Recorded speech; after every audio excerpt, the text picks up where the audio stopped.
Check 1 2. Check 1 2.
Check 1 2. Check 1 2.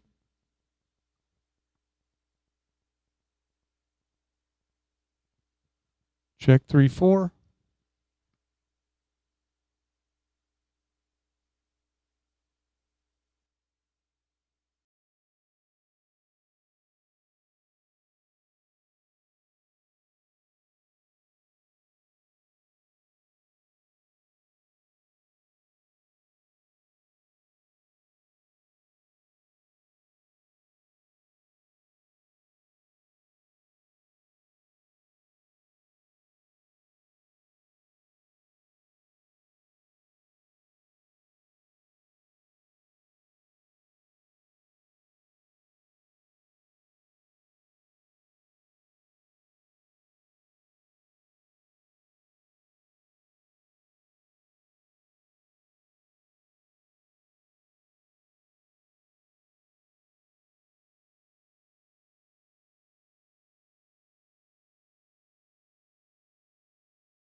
Sorry, that's very quiet.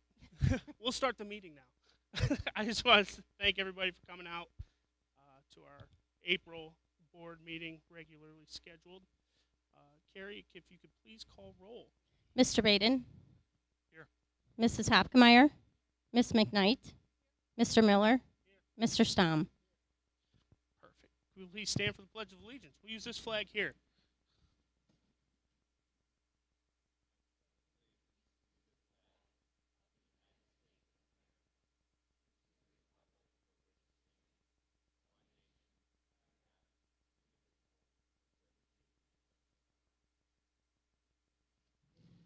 Thank you. All right. Next item on the agenda is our Board of Education minutes from last meeting. Does the board have any questions, concerns from the previous minutes? If not, I need a motion to approve. Lindsay motions. Do I have a second? Shelley will second. And Carrie, when you are ready. Sorry about that. Mrs. Hopkemeyer, Miss McKnight, Mr. Miller, Yes. Mr. Stamm.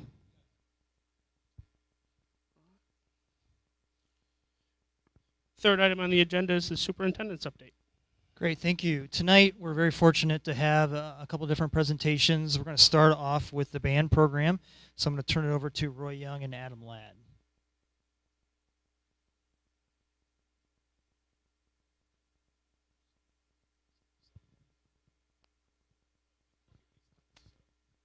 All right, good evening. My name is Adam Ladd. I'm one of the band directors here at Anthony Wayne. This is Roy Young, our other band director. Just want to tell you a little bit about our program and share some successes that we've had over the years. So first of all, you may not know, I'm primarily in charge of our 5th grade band and also our junior high bands, so the 7th and 8th grade bands. And Mr. Young is primarily in charge of our 6th grade band and also our high school bands, the concert band, symphonic band, and symphonic winds.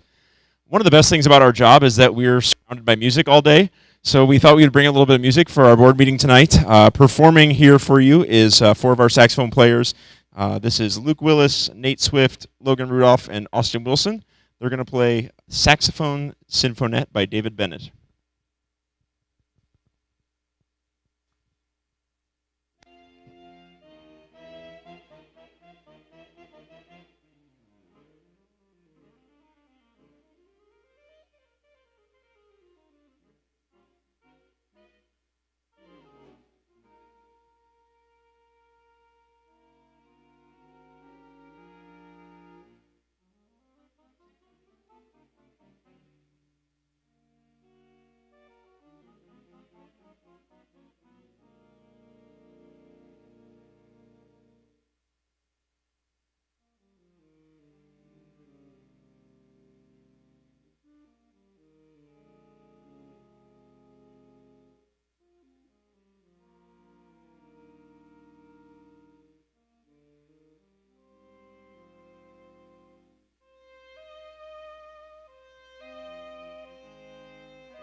All right, one more time. That was Luke Willis on alto sax, Nate Swift on alto sax, Logan Rudolph on tenor sax, and Austin Wilson on bari sax.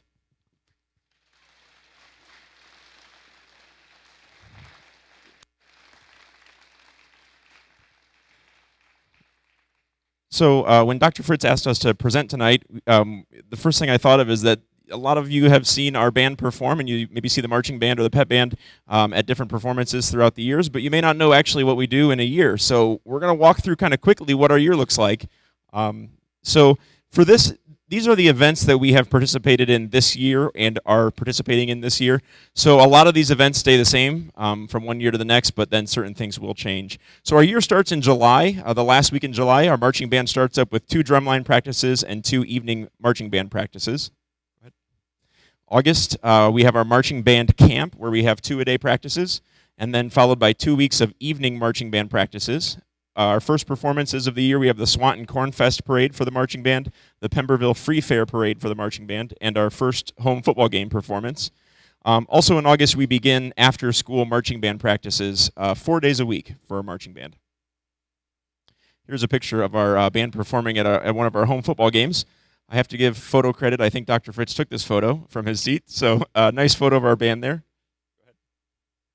In September, we continue after-school marching band practices 4 days a week. We've performed at 5 home football games during September. We also perform at the Put-in-Bay Historical Days Parade in Put-in-Bay.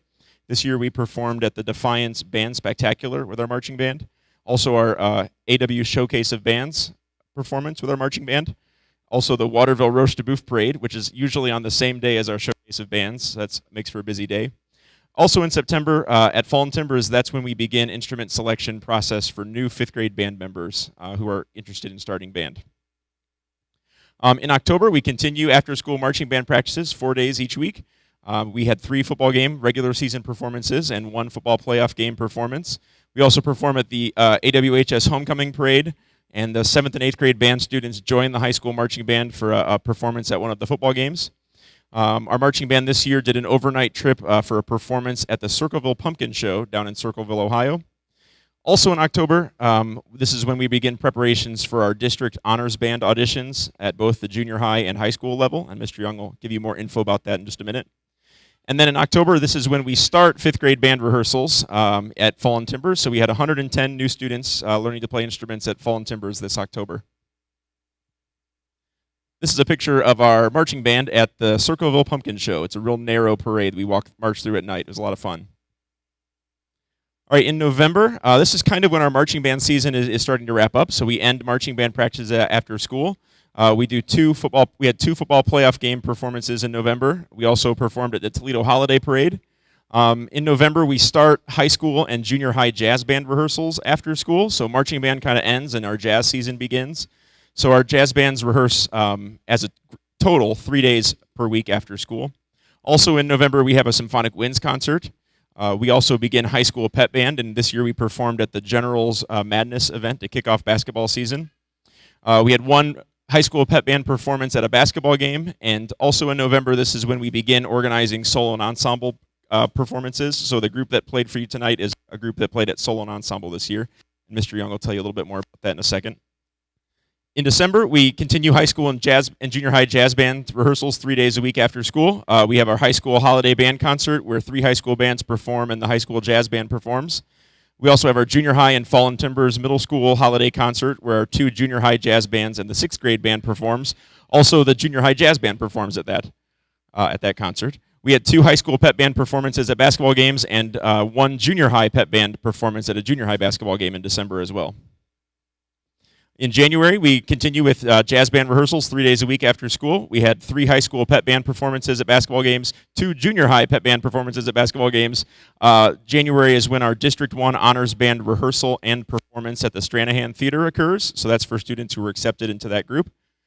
January is also when we have our high school solo and ensemble adjudicated event. And in January, we're beginning preparations for high school large group contest. Also in January is when our 5th grade band has their first concert performance. So those 5th graders that started back in October play their concert in January. And we begin preparations for junior high solo and ensemble in January as well. In February, we continue. This is our light month. There's only 3 things. We continue high school and junior high jazz band rehearsals 3 days a week after school, and we had 5 high school pep band performances at basketball games. And in February, we begin thinking about next year in terms of band placements for which concert band the high school kids are going to audition and be placed into. In March, we have some concerts. We have a junior high school band concert where our Symphonic Winds and 8th grade band performs, a high school band concert where the concert band and symphonic band performs, a Fallen Timbers junior high band concert where the 6th, 7th, and junior high jazz band performs. We also have high school district contest. This year, the Symphonic Winds and Symphonic Band performed at that. We also have what we call our Pizza Jazz concert. So we had 2 high school jazz bands perform and our junior high jazz band performs. And the Pizza Jazz is kind of like the end of our jazz band season in March. Also in March is when we start selecting our squad leaders for next year's marching band. So like the leaders who are going to be in charge of their sections for the marching band for the next year. In April, we have our junior high solo and ensemble adjudicated event and high school state band contest. So this year, our Symphonic Winds and Symphonic Band are performing at state contest. Also in April, we had this year a Symphonic Winds overnight trip to the University of Akron. And finally, in April, we're supposed to start selecting our drum line for marching band for next year. In May, we have our junior high large group contest. So this year, our 8th grade band will be performing at junior high large group contest. We also have a Fallen Timbers solo recital that'll happen in early May. Our Symphonic Winds will have a concert, and then we have our what we call our band barbecue concerts. So at barbecue concert number 1, our 8th grade band, high school concert band, Symphonic Band, and Symphonic Winds performs. And at the barbecue concert 2, our 5th grade band, 6th grade band, 7th grade band will perform.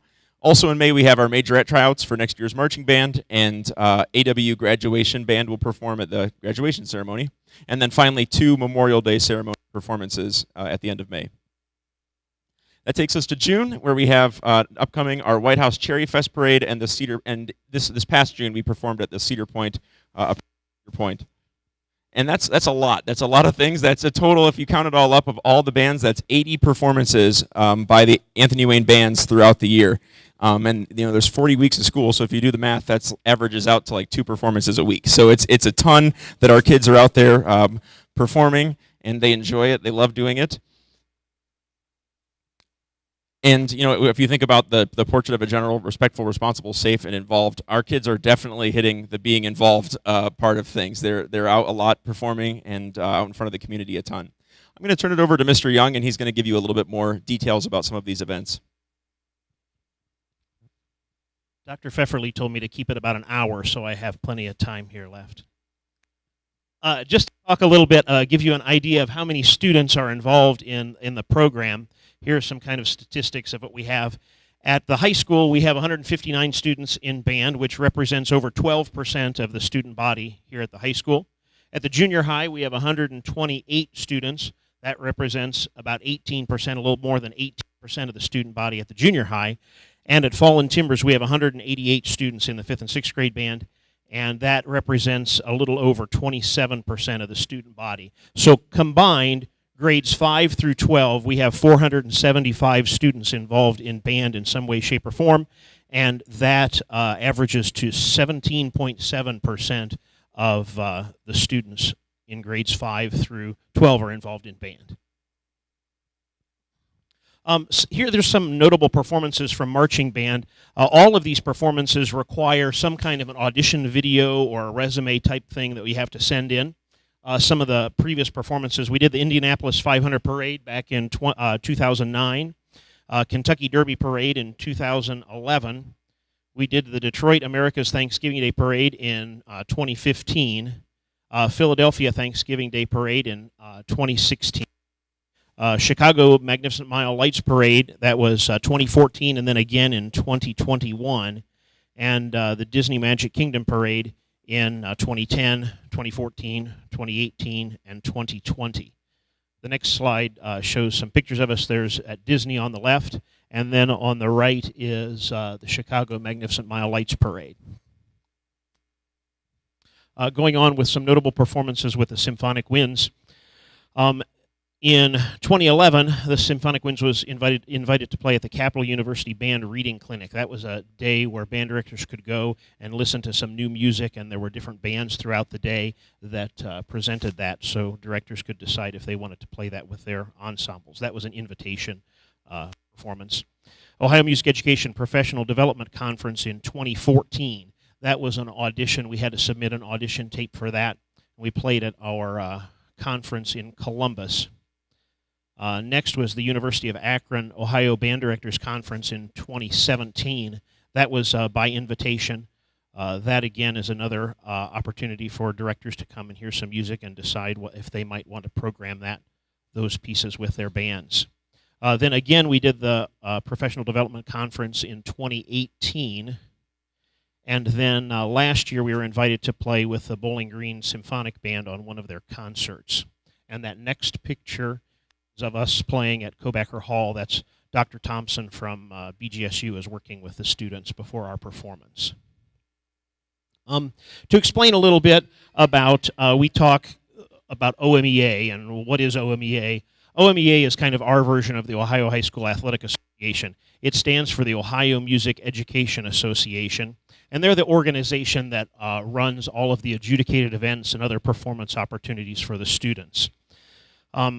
OMEA is broken down into, I think there's 13, districts. We are part of District 1. District 1 is the 6 counties in northwest Ohio out here. And so this is an example from District 1 Honors Band. Every year they have an honors band where students can submit recordings, and then they pick students to play in this band. We have a concert at the Stranahan Theater for that. So in 1999, we had 11 students in the junior high and 9 students in the high school. 2020, we got it in before the pandemic. We had 13 junior high students and 13 high school students. Then 21 and 22 were canceled. In 2023, we had 11 junior high students and 15 high school students. And in 2024, we had 13 junior high and 9 high school students. And we consistently have had either the highest or the second highest representation from the schools in these groups. The next slide is OMEA All-State Ensembles. This is a pretty big deal. The students they pick kind of like we do District 1 Honors Band. This is for the entire state. So since 2009, we've had 14 students participate in the OMEA All-State Ensembles, and those are, the concert is at the Professional Development Conference, many times in Columbus, but it does travel to Cleveland and Cincinnati also. And this year, Luke Willis, who played earlier, was accepted into the All-State Band. On the next slide, these are some of our solo and ensemble adjudicated events results. The kids that played earlier, a saxophone quartet, that's an example of an ensemble event that you can take to solo and ensemble contest. The students show up at high school. The last couple of years has been Lake, and they go to different classrooms, and there's a judge in there, and there's a schedule, and they play for a judge, and they're given a rating from 1 to 5, 1 being the best and 5 being a poor, 1 being superior and 5 being poor.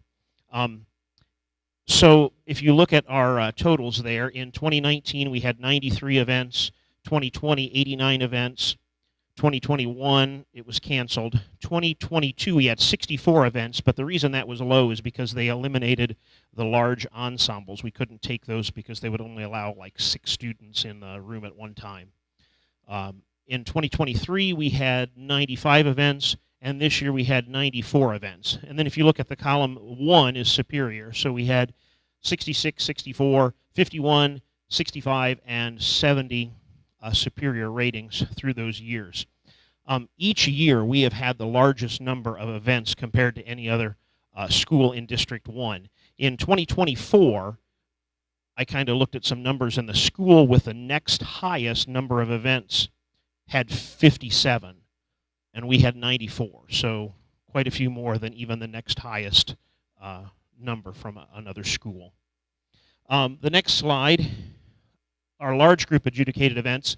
This again is run by OMEA, and this is something that we participate in as a full group, as a full concert band to attend this, and it's still on the same 1 to 5 scale. Bands that receive a 1 at the district level then qualify to go to state contest. So since 2019, 31 bands have qualified for the state adjudicated event, and then of the 31 bands that went to state contest, 23 of those bands received the highest rating at state contest.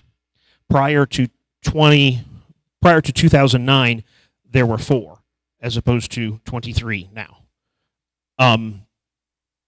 Last year at Northwest Region State Contest, we were the only school that had 3 bands that qualified for that, and no other school that had multiple bands, because there were several that had 2 bands that went. No other school with more than 1 band had multiple bands that received a 1, and we had all 3 of our bands received 1s that year. So that was last year. Now we're going to ask Austin to come up and talk just a little bit about his experiences in band. First off, I'd like to thank Mr. Young and Mr. Ladd for giving me this opportunity to speak, as well as supporting me through my 8 years in the Anthony Wayne Band Program. I joined when I was in 5th grade. That's the earliest you can join. And I've played saxophone my entire time. There's a picture of me in marching band. Also been in marching band all 4 years and was a squad leader this past year. What band really means to me, it's always been a place where I can go at the end of the day. I know what to expect. I know what we're going to be doing. It's always something that I've loved doing. I participated in all jazz bands for the last 3 years, pep band, and marching band concert bands. One of my favorite things about it is being able to put together a piece or a goal, as you could put it otherwise, and be able to take that as a team. And it's something that will not be perfect unless everybody in the team works together to make it perfect. So that's one of the really big things band has taught me as I go on to college next year, is that if you want to make something perfect, it's going to take everybody in your ensemble or in your group to make that happen. Additionally, one of the other things I love about music has really inspired me to take music and do it next year as well in college, is some of the days when we're working, especially during contest time, where we have the same 3 songs, and we play them usually every single day, and we spend a lot of the time just nitpicking little details, which I really enjoy because it's like slowly putting the puzzle pieces in a puzzle together until you finally get that final product. All years I've been in high school, the bands I've been in have gotten 1s, superior ratings at contest, at district contest and state contest. So all my experience of being able to put those puzzle pieces together and make them into a perfect piece at the end is what I really love about band. Thank you.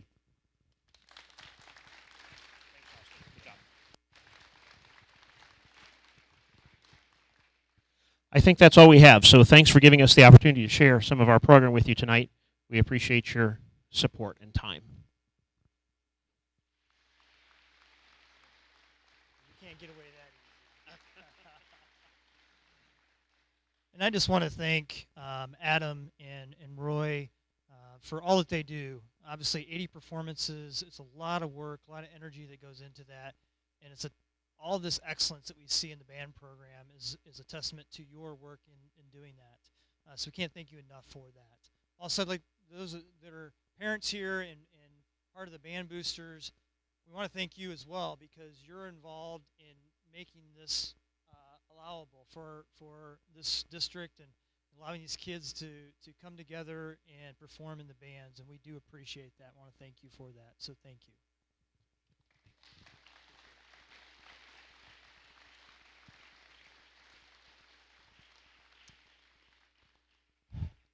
The next presentation is by Christine Young.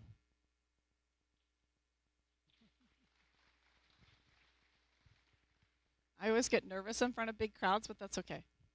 So it's tough to follow the band. I mean, I was in the band, so I'm an Anthony Wayne grad as well, so that was amazing to hear. I know, and I'm obviously really biased to our band, that we're like the best, because I was also a marching general, Marcher of the Year.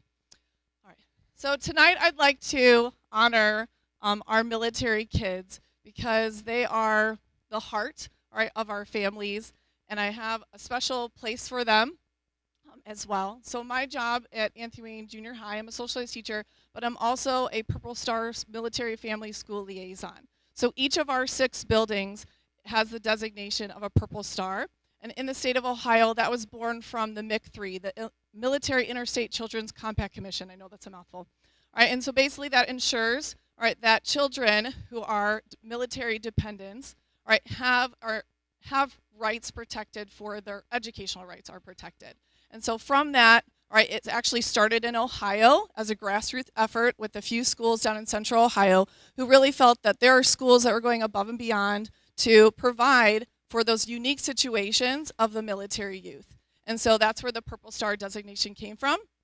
And now I'm really honored that Idaho just joined as well to make 44 states across the nation that are now Purple Star designated as well, and that's huge, right? That it all started in Ohio, right? And so now it's spread across the nation, and more, I know, have it on their docket to propose to the governor as well. All right, so I'd first like to welcome our military kids, right, down, and they're actually going to introduce themselves, all right, for you. So come on down if you're one of our military connected youth that we're going to honor you tonight. Come on down for me.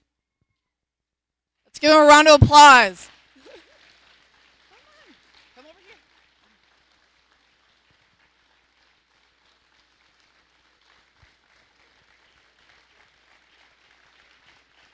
Yeah. See, you guys are doing a great job.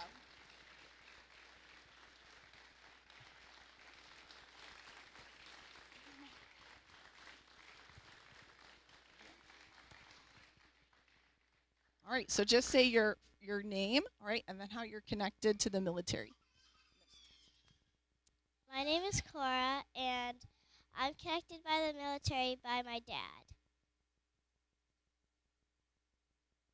My name is Clara, and I'm connected by my mom and my grandpa. My name is Mason, and I'm connected to my dad. My name's Izzy, and I'm connected from my grandpa. My name is Hadley, and I'm connected from my dad and my brother. My name is Maya, and this is my sister, and we're both connected from both of our parents. I'm Adana Simmons, and I'm connected with my dad. My name's Ronnie, and I'm connected with my dad. I'm Freddie Warner, and I'm connected to my sister, my dad, and my mom. I'm Audrey Meyer, and I'm connected by my dad. My name's Emma Warner, and I'm connected to my sister Dana.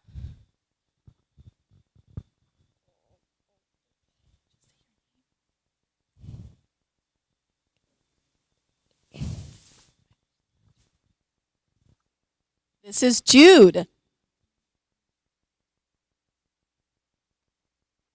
He's connected his dad. Awesome. Let's give him a round of applause.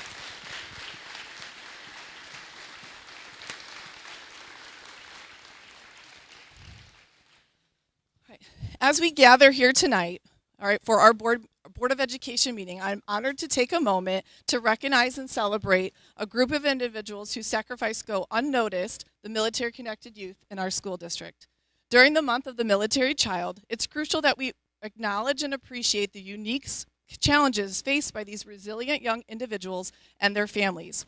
While their family members serve our nation with dedication and bravery, military-connected youth navigate their own journey of sacrifice, strength, and resilience. They endure absences from holidays and birthdays, grapple with new routines in unfamiliar places, and often experience the profound absence of parents and siblings deployed in service. The uncertainty of whether their loved ones will return home safe weighs heavily on their young hearts. Despite these challenges, military kids exhibit remarkable strength, courage, and adaptability. They are the unsung heroes of our community, quietly shouldering burdens that many of us cannot imagine. Tonight, let us take a moment to express our gratitude to those incredible young individuals. Let us affirm our commitment to supporting them, not just during this month, but throughout the year. Let us ensure that they feel seen, heard, and valued for their sacrifices and resilience. To our military-connected youth and families, you inspire us with your strength, your bravery, and your unwavering resolve. Thank you for your service to our nation, and thank you for being the shining examples of courage in the face of adversity. Thank you.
How about we give them another round of applause?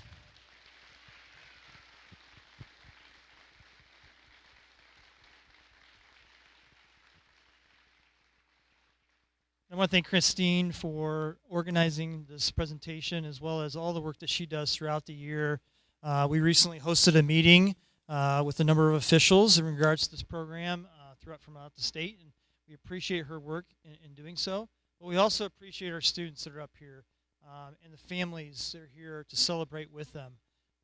And I just want to say thank you to Christine again for that, and to the students. So thank you.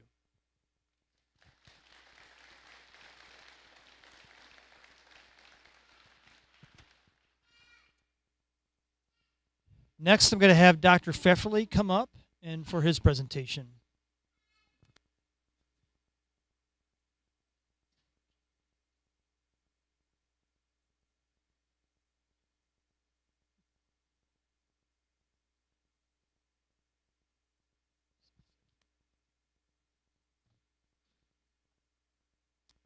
Good evening. My name is Kevin Pfefferly. I am the principal here at the high school. This is my 8th year at Anthony Wayne High School as the principal. It's been my privilege to work with our students and our staff. And it is also my privilege this evening to recognize 2 students as we are also celebrating Military Family Month.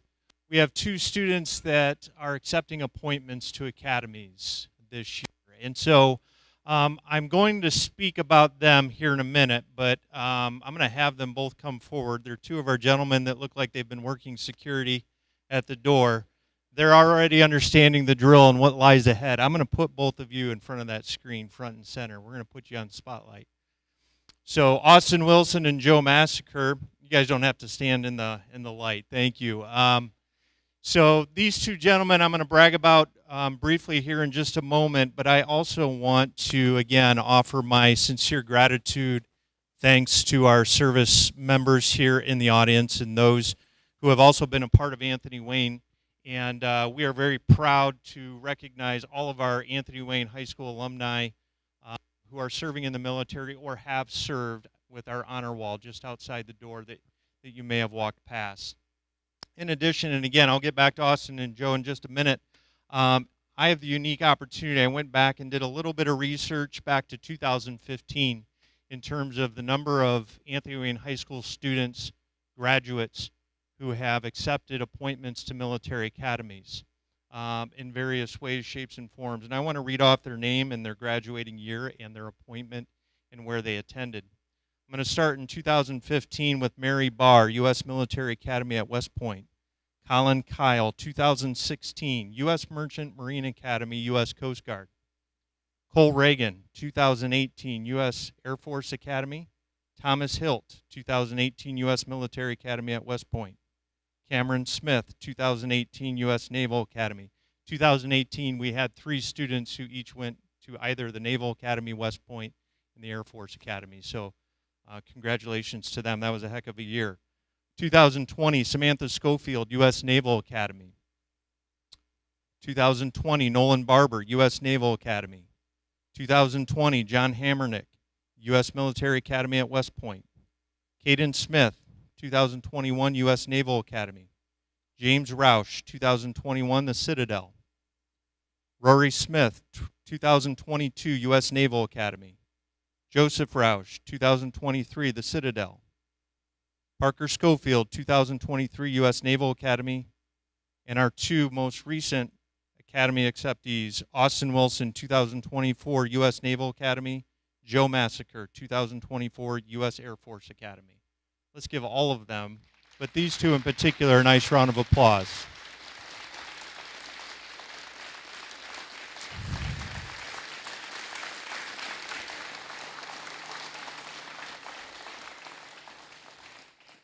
If you're not familiar, receiving appointments to those various academies, the Citadel and the Merchant Marines, as well as the Military Academy at West Point, the Naval Academy, and the Air Force Academy, is extremely competitive. It's extremely difficult, and one must be extremely driven and ambitious in order to even apply and go through the process. The process is pretty rigorous. You have to receive numerous letters of recommendation. There are interviews. It's a lengthy application process, and you have to have the wherewithal to know what you're signing up for. So we've been fortunate to see 15 students since 2015. We could go 10 more years and not see one single student have all of those accolades, that ambition to move on to that next level. So again, we applaud all of our students, and again, we've had more previous to 2015, but I wanted to at least go back and recognize those names.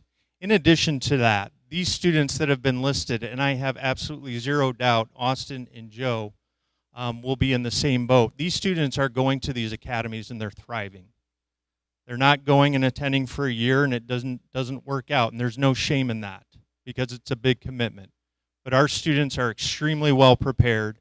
They're extremely highly involved in their schools and their communities, and they have tremendous support from their families. I would also like, if you don't have to stand if you don't like, but if Joe Massacre's family, please give a wave. I believe we have you right over there. Let's give them a nice round of applause. And where is Austin's family? I know Austin's family is here as well. Congratulations.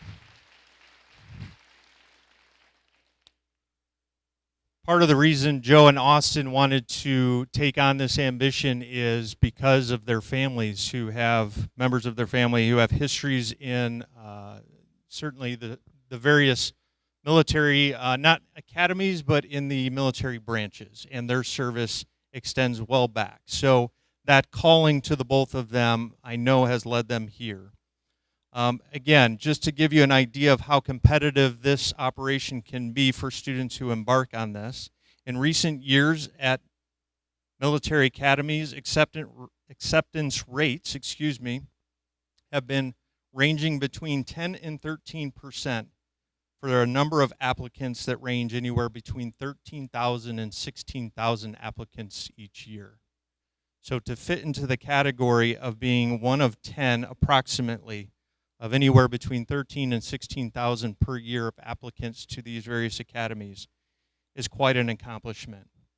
And again, going through the process, one must have a high GPA, a rigorous academic vita that they must display. They have to be highly involved in their high school. And both Austin and Joe have exemplified in all of those categories. Austin's GPA is a 4.474, and Joe has a 4.566 GPA. Both of them, again, have written essays, are involved combined in well over 30 different clubs and activities here at Anthony Wayne and within the community. Again, they have gone through an intensive application process, and they have interviewed with state legislative selection panels and have ultimately received the nominations from Representative Capter and Senators Vance. So once again, they deserve every little bit of accolade and honor that they are getting. They both get to report in June, so they have an extremely short summer after graduation on May 18th, but we're extremely proud of everything that you have accomplished. Hats off to both of you and to your families. For that, we thank you, and allow me to thank you for your service. Thank you.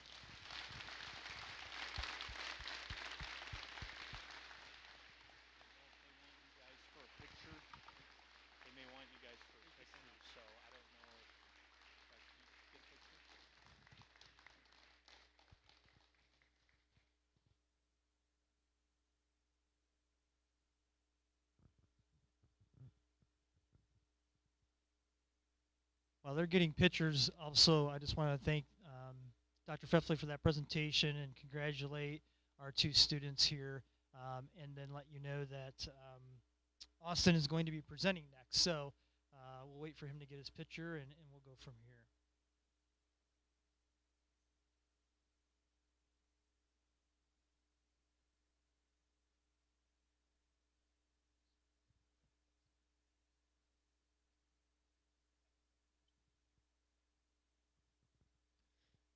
Well, first off, I'd like to thank our administration team here at the high school, our district administrators, and the school board for inviting us to speak tonight on this very important topic. First thing I'd like to do, I have some, and I'll get all more into it later, but I want to start passing this around.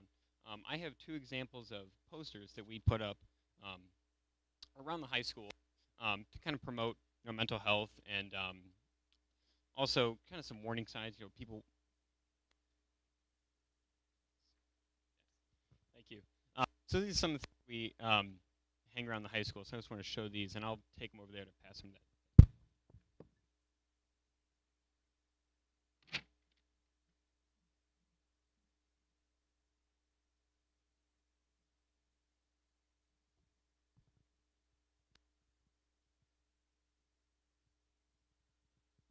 Okay, so Mental Health Week is something we've done here at the high school. This is our second year doing it.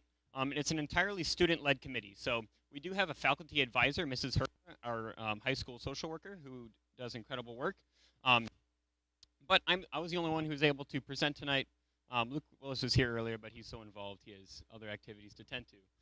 So just want to mention the names of the other committee members that I serve with. So Serene Fayad, she's a senior. Jenna Stanfield, senior. Luke Willis is senior. And myself, also a senior. And this is my second year doing this in Anthony Wayne. So what is Mental Health Awareness Month? So May is the month of Mental Health Awareness Month, and the color is green. So that's why you'll see all the background slides are green, and a lot of our stuff is green. So Mental Health America is an organization that was founded in 1949 during what is now known as Mental Health Awareness Month. And every May, millions of Americans continue the tradition of promoting awareness, offering vital resources and education, and advocating for the mental health and well-being of everyone. So every year they release a new toolkit, which contains items like those posters. So new designs for posters for schools and organizations that they can use to hang up in their buildings. They also put out new statistics that they've gathered from the previous year, graphics, all sorts of stuff like that that really help kind of groups like ours. We used a lot of their material to kind of kickstart programs like we are doing here at the high school. So here are some of those statistics from this year that I just mentioned. About half of Americans will meet the criteria for a diagnosable mental health condition sometime in their lives, with symptoms starting by age 14 for the majority of people. That's really young if you think about it. Your brain really doesn't start developing until your mid-20s. So a lot of these conditions that do develop in your early teens, they can have a lasting impact on students and anybody's lives for the rest of their lives. High school students with depression are more than 2 times more likely to drop out than their peers. That's a big number. 2 times as big. And 51.8% of Ohioans aged 12 to 17, so that's roughly middle school up all the way through high school, who have depression did not receive any care in the last year. And that's another thing that you'll see here through this program that we present here, is that we're trying to change, is that we want kids who are suffering with these conditions, who are going through this, that they have resources here at the school and outside of school.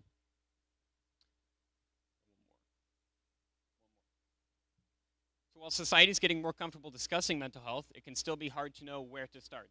That's a phrase you'll hear a lot when it comes to taking care of your own well-being.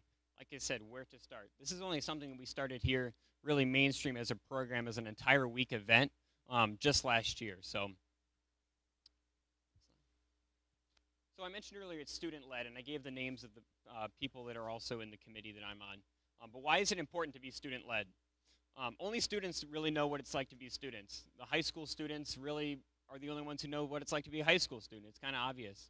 And the difficulties that are faced by high school students in their everyday lives, from academics throughout the day, activities, clubs, after school, all the way through sports. It's so much easier to see from a student perspective. It's easier to talk about mental health issues with trusted peers as well. Students who do suffer from different kind of conditions such as depression and many others often find solace in talking with their peers more than trusted adults in the building. And that's another thing, as you'll see here, that we're trying to change. We want to change that stigma and promote students to be able to find trusted adults both in the building, whether that be teachers, administrators, social workers, or counselors, or trusted adults outside of school, after school, such as coaches and stuff like that, other community leaders. So this is a kind of broad overview here, and we'll go in detail for what we're doing every day. So you'll see we're doing a Spirit Week, and if you don't know what a Spirit Week is, it's pretty much an entire week, and there's a different like dress-up theme each day, and you'll see those throughout the week, throughout the days I cover here. And just to promote spirit, like we do it before homecoming, promote school spirit. We do one for Red Ribbon Week, and many others. There's a list. We'll get into those. So on Monday, May 6th, that is the week we are doing this. The Spirit Week theme for that day, each one has a title too. Get comfy talking about mental health, where students are invited to wear PJs, so PJ Day. The activity we'll be doing that day is a chalk the walk outside of school. I have a picture of what a chalk the walk is later on in this presentation. You can see that. It's pretty much students will be able to put chalk, do designs, different phrases.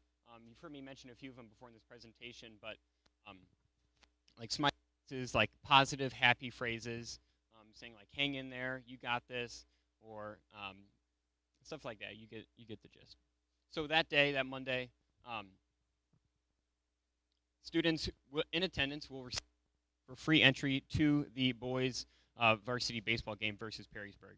And that works really well because students come before the game with all their friends, and they decorate the sidewalks in front of the stadium with chalk and stuff. So that way when all the parents and all the fans come, they can see that as they walk in. Plus they get free admission, which is nice. So on Tuesday, the theme is Feel Seen, You Are Not Alone. So everybody's wearing neon that day.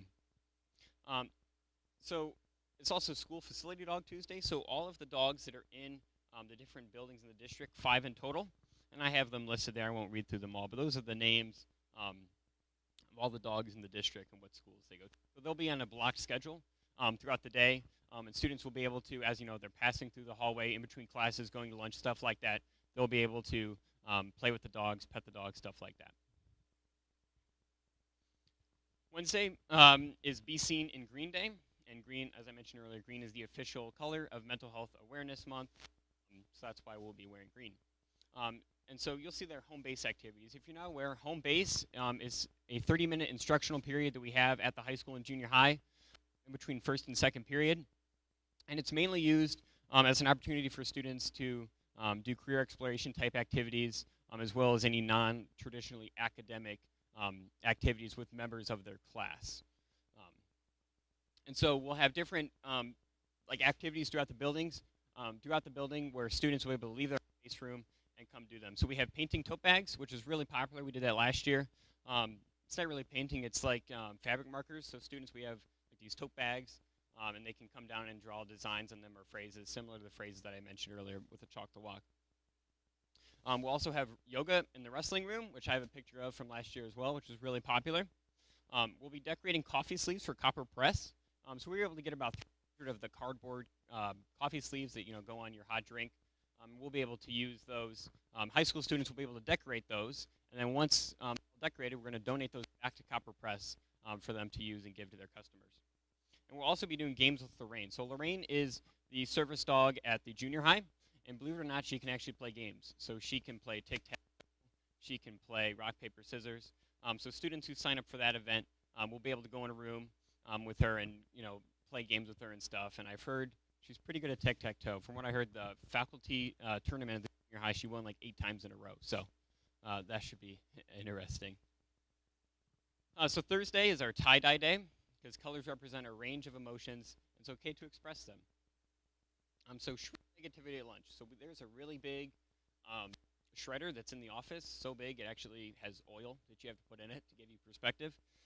So we're going to wheel that down to the cafeteria, and during the school day, during their lunches, stuff like that, students will be able to bring any papers they want to get rid of.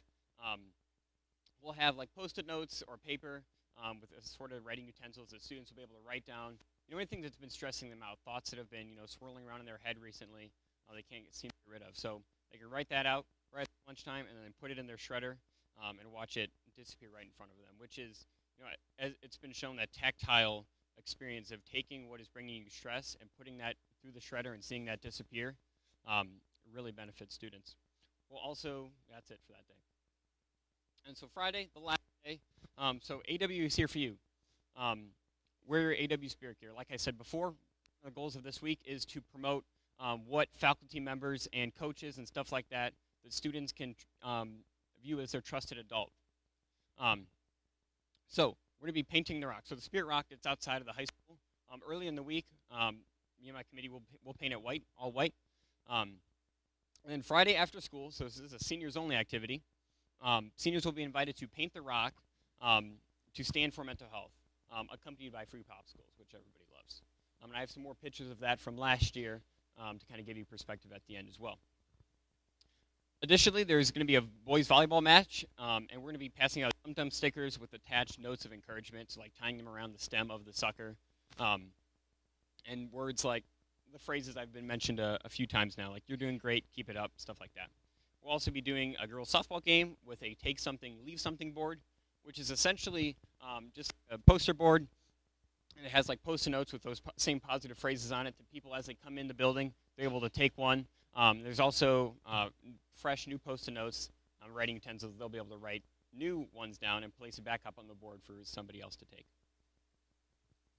So here's some pictures from last year.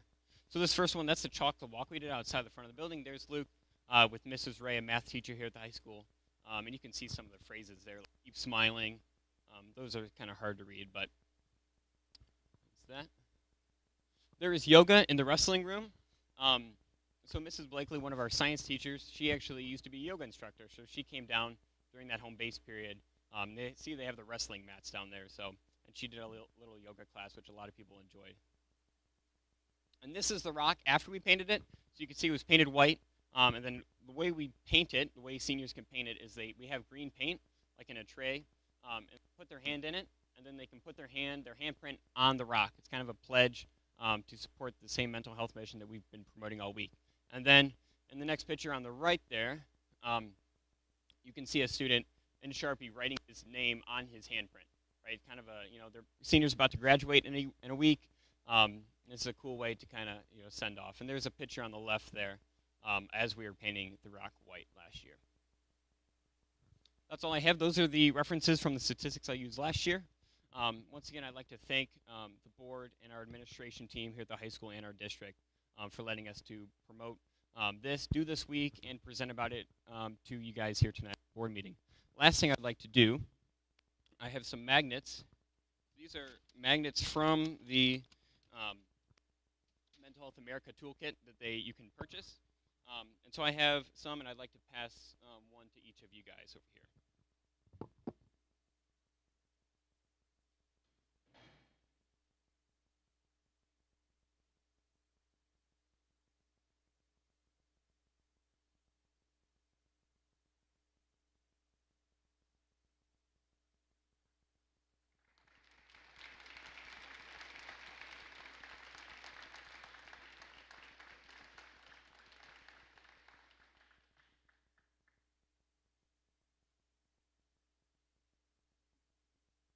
If there are any other further questions, we would like to invite all board members.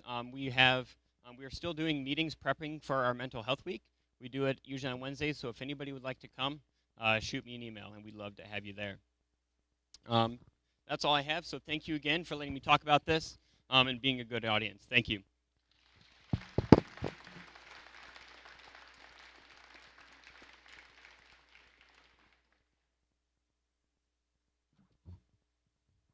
Austin always does a great job of presenting. We thank him for that presentation. And we thank the other students that were involved in that, Austin. Please share our thanks with them as well for putting that presentation together and putting the program together for the students. So thank you. The next item on the agenda in my section is each month we've been sharing brief statements in regards to the Anthony Wayne financial plan. Through some conversations today, with the board, I wanted to just share a few things. One, as we're looking at, obviously, with the failure of the levy in March, ultimately a plan was approved in January, and ultimately that plan has to be implemented in order to have a positive balance for this next school year, as well as in the 25-26 school year as well. When we look at that, what we're trying to do now is look at next school year specifically, and how will those things be implemented. There will be more conversations with the community in regards to that, and we're going to report out to you if there are changes to those items in that plan. I want you to know that I have advised the board to wait a little bit. And I say that because we have a 5-year forecast update in May. That we need to know where are our finances at that time. We're still getting data, from who's paid taxes in Lucas County and who's not. Unfortunately, that number has risen since last year in our community. And so we're trying to get all that accurate information. The treasurer is going to be presenting that in a work session to the board in late April, and then as well as be presenting that in its final form to the community in May. That's important information as we move forward with the implementation of those things. I would share also with you that there have been a lot of questions raised, and they're good questions, that need to be answered as far as the implementation of what's currently in that plan moving forward. And we're working through that. So I ask for your patience if you can. Give that to us as we continue to work through that plan and what's specifically in it, as well as how it will be implemented moving forward. And I want to mention too, another part of that is, when we implement these items in the plan, that are currently in there, or if it's changed at some point, please understand that as you look at the 27-28 school year, which seems like it's forever from now, but that's 3 years away after this end of the school year, there's still issues in the finances of the district. And so in the sense of that balance. And so we're going to need to continue to look at what we're going to do to reduce expenditures if the revenue is not increased in the district coming in. So ultimately, that's where it's at as far as, and I know Carrie's going to mention some things, and I'm sorry, Mrs. Johnson's going to mention some things in her presentation as well, but I wanted to share that information with you. I do want to also mention, I want to go back to something that Christine was mentioning in relationship to our buildings. We've had a long tradition, as long as it's been in place as far as Purple Star buildings. We found out last week that our Fallen Timbers building, Waterville building, and high school building were redesignated for next school year and beyond. They have to go through a process and present information to the state to get that redesignation, and so we're proud of them for that. Thus, again, still having 6 buildings next year, all 6 buildings being designated with that by the Ohio Department of Education. So we're proud of that. I'd also like to mention this too. One of the things that we're coming off of a year where we've had failures of levies. We've had 12 board members running for 4 spots. We've had positive and negative conversations on social media. We've had issues, of I'd say conversations happening where sometimes it's pretty negative. I mention that because we're moving into a month of celebration. We have a number of students that will be graduating here at this high school, and a number of things that have happened in other grade levels along the way that are successes. I see, we had tonight several presentations, and we need to celebrate our students, but also we need to celebrate our staff who are involved in making those things a reality.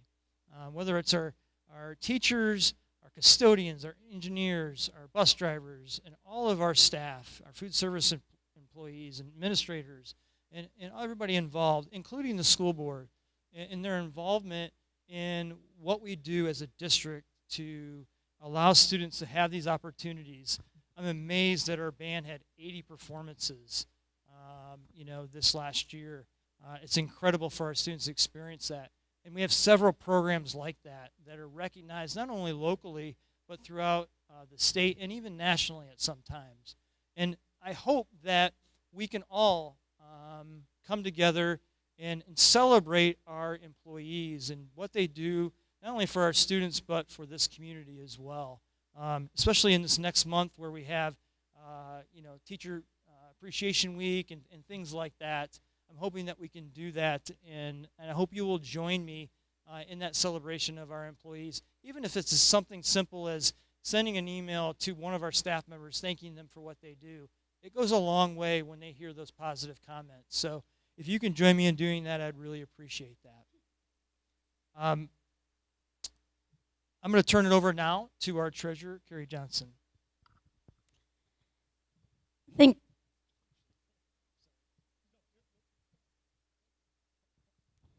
Thank you. I'm just going to piggyback off of what Dr. Fritz said on just a couple things. I'm currently in the process of updating our 5-year forecast in preparation for a work session that we will have with the board later this month. Basically, the plan that was presented, tying all those numbers into the 5-year forecast that we are currently operating on. The other thing I'm trying to do is update to make all of our revenues and expenditures as actual as possible going into this 5-year forecast. The 5-year forecast is due in November of each year, and then the update is due in the spring in May of each year. So this is an update for us. However, the state will be scrutinizing this just due to the financial situation and working with us through the plan. So on that note, I also do want to put on the radar that the November, the option for a levy in November, the date for that election is November 5th. And the deadline for that to have everything filed is August 7th of 2024. But in order to put that on, we would have to pass 2 resolutions. The first one is a resolution of necessity, and that's when we determine the amount. So the one we were on in March was for $3.3 million at 2.42 mils. That 2.42 mils, when we certify that resolution, or when we approve that resolution, I send that to the auditor's office in both, or I should say in all 3, Lucas, Fulton, and Wood counties. And then the auditors certify that millage back, and Lucas will be the final millage because that's the heaviest of the population of the 3 counties, obviously. So once we get that millage back, and last year, like I said, it was 2.42. At that point, that's when the board would pass the second resolution, and that's a resolution to proceed. And at that point, that is when we would file to be back on the ballot. So again, that's just something I want to have on your radar, you know, as we work through these next steps in preparation for our submission of the May 5-year forecast.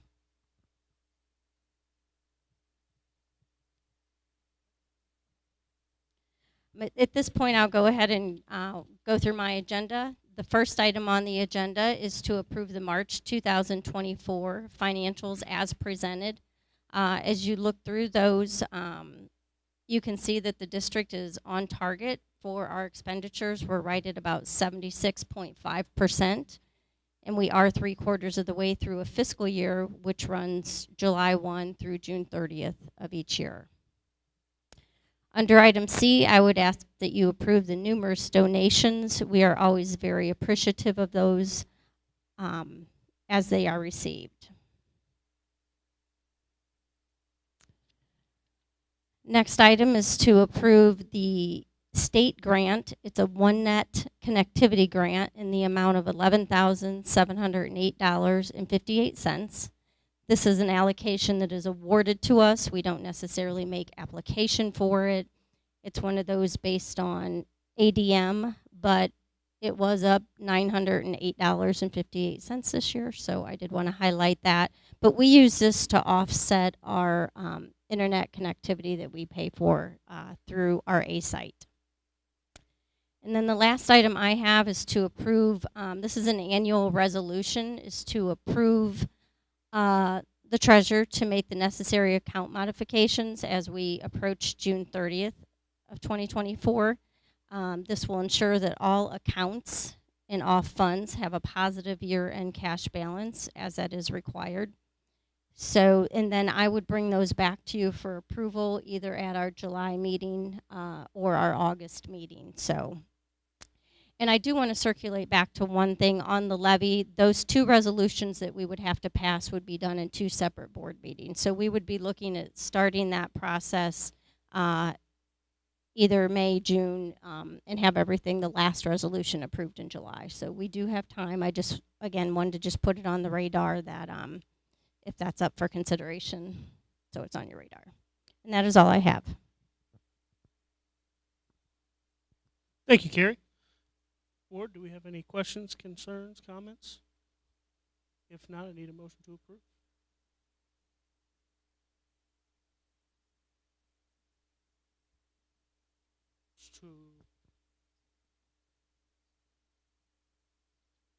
Yeah, that's fine.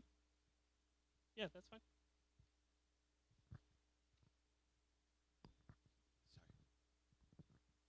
Just talking about the financial recovery plan, Dr. Fritz mentioning there could be talk of changes in the plan. Just so give you a preliminary idea of why that would even be discussed. I think it's probably understandable that there were 3 new board members that came on right in January, and we went right into approving a financial recovery plan, and there was a lot thrown at us. They did a great job trying to present it all.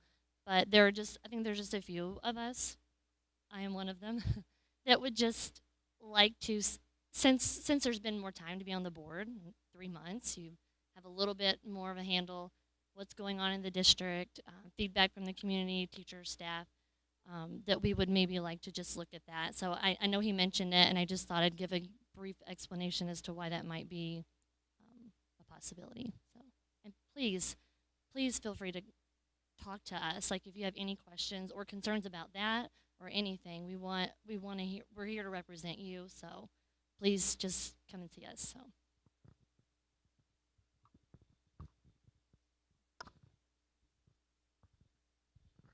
All right, with that, do we have a motion to approve the treasurer's report? Jeff moves. Do we have a second? Shelley seconds. And Carrie, when you are ready, could you please call roll? Mr. Baden, Mrs. Hapkemeyer, Ms. McKnight, Mr. Miller, Yes. Mr. Stamm. Thank you. All right, item number 5, superintendent's educational reports and recommendations. Thank you. There are, in item A, you have 7 overnight trips. As you look through those, 2 of those are through Penta, and they'll be paying for those. The other ones are all paid for through students and or fundraisers. Item B, educational agreements. You see 3 listed there. We talked about College Credit Plus agreements in the curriculum committee for Owens, I believe, and for BGSU. When you look at item C, board policies, we had a policy committee meeting where we talked about those. I also sent to you a summary document as well as specific language about what those changes would be. Item D, supplemental text. Those were discussed in the curriculum committee. Unless you have questions, I would ask that you approve A through D at this time.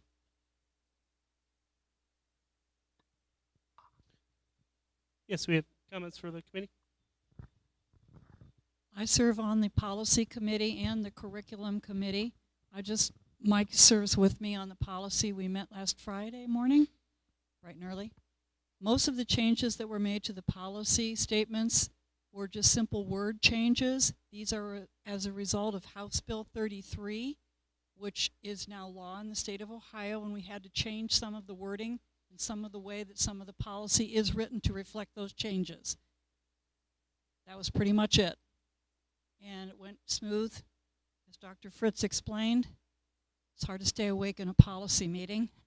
They're not the most exciting things, but we do want to stay legal, and we did, and we changed it. And Dr. Fritz explained every change made and why it was made. If any of you guys would be interested in seeing what changes are made, Dr. Fritz did put together a nice form that made it very easy to see. So email us at the board and we can send that to you.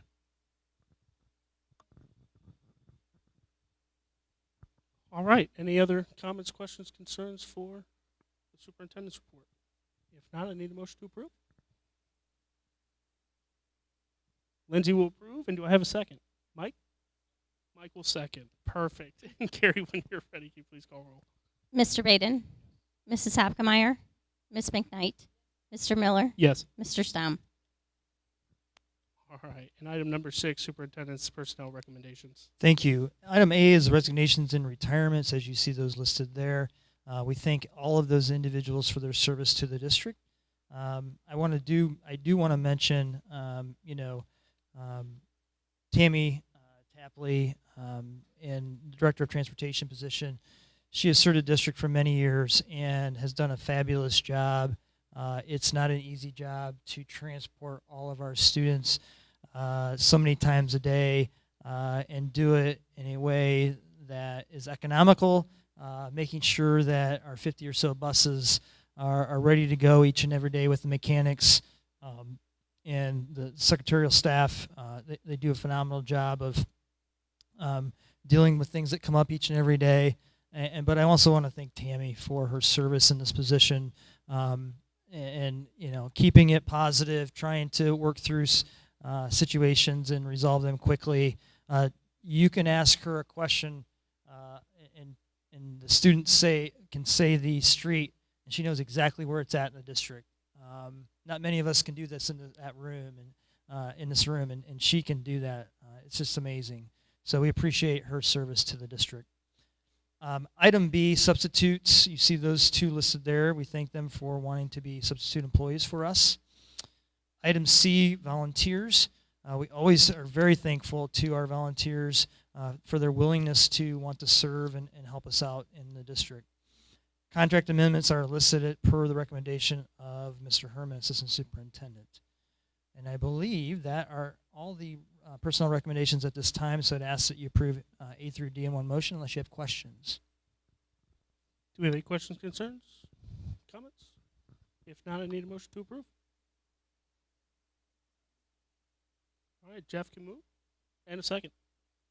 Shelley for second. And Carrie, when you're ready, can you please call roll?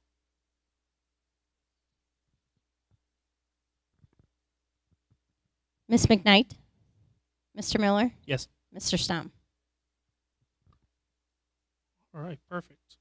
Before we get into recognition of visitors, just because I see his name, it's the only one, and to reiterate what Dr. Fritz had stated, I'm a kid in the candy store today. As a former graduate of Anthony Wayne, I haven't been in here in like 4 years, and just to see the difference from when I graduated till today is phenomenal. Every staff member, every student, we support you. I couldn't be where I am today without my education from here. And with Mr. Ryan as part of my educational adventures through here was phenomenal. So with that, like I said, I want to thank everybody and then recognize our one and only visitor that wants to be recognized today, Mr. Ryan. Thanks for coming up.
All right. Well, thank you again, Mr. Ryan. Always a pleasure.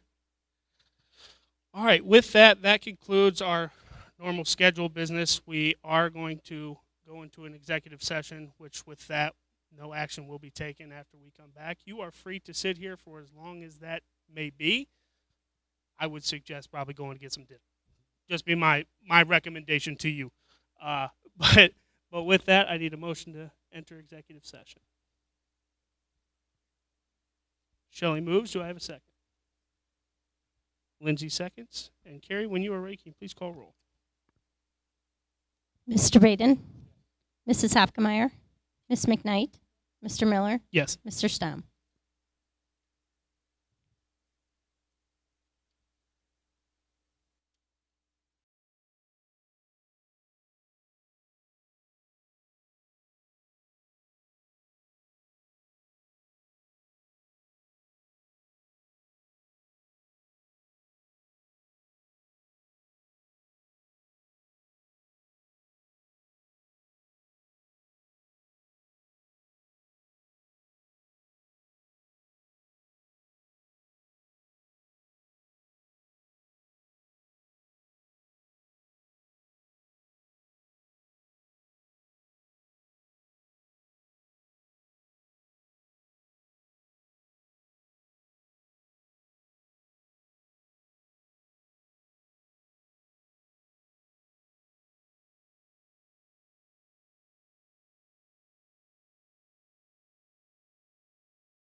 All right.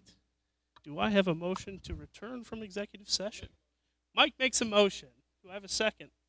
Shelley with a second.